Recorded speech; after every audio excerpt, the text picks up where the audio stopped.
Well, if you didn't know, the holidays are inching closer, but amid rising grocery prices, trade tensions, and economic uncertainty, among other things, it can be hard to get into the Christmas spirit. Add to that the pressure to give gifts and perhaps overindulge in food and booze, among other things. So with us now is Katherine White, a professor of marketing and behavioral science at UBC's Sauder School of Business, to look at what drives this holiday excess and how we can shift to a more mindful celebration of sorts. Katherine, what do you think drives people to overconsume during the holidays? I think that during the holiday season, there's really a bit of a perfect storm of factors encouraging people to overconsume. So I think, first of all, there's a bunch of things happening in store. So right after Halloween, maybe even before, there's a bunch of things in store encouraging you to buy stuff. I also think there's a lot going on with online advertising. So be it social media, be it every time you hit a web page, you're getting sort of again and again, you're getting repeated, targeted, very sophisticated advertising. Mm-hmm.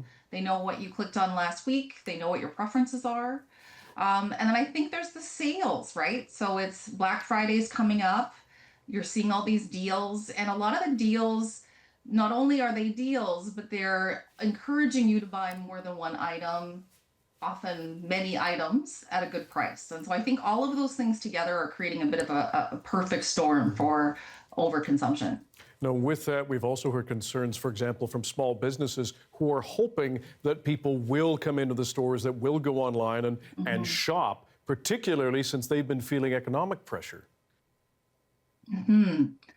Yeah, I mean, I think the people probably are coming for the most part. I do think people at this time of year will wait for the sales. They're going to wait till Black Friday. They're going to wait till the week after and kind of see where things are at. And I do think, it may not be as enthusiastic perhaps as previous years. We'll have to see. But I do think that people will come and there will be holiday shopping.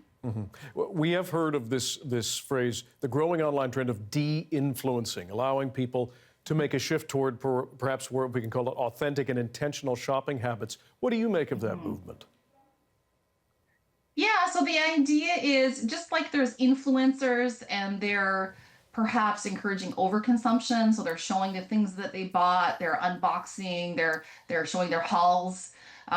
There's also these de-influencers, and they're kind of doing the opposite. They're kind of saying, here's how you could buy less, or here's how you could buy an alternative that might be more affordable. It might be better for the environment. And so I think this is sort of a counterpoint to some of the stuff that's going on social media that's encouraging overconsumption. So it's sort of it's social influence as well, but it's encouraging less consumption. And lastly, we appreciate your time. What other ways do you think people can do to celebrate this time of year, perhaps sustainably? So if we're thinking about like holidays and gift giving, I think there's a few things we can think about. One of them is, one of the big things that creates waste is actually packaging.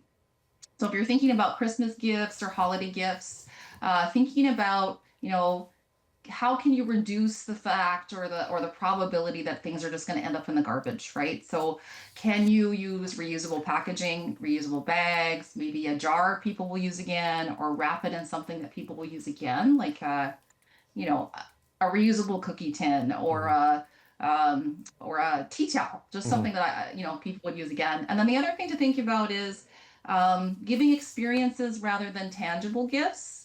So this could be something quite affordable. It could be, you give someone a coupon for, I will babysit for you, or I will take you for coffee, or I will walk your dog. Or it could be, something, I will take you to a hockey game. But experiences don't come with as much waste as do tangible gifts. So those are a couple of ways to think about reducing waste and overconsumption over the holidays. Katherine White with Sauder's School of Business. We appreciate your time. Thank you very much. Thank you. I appreciate it.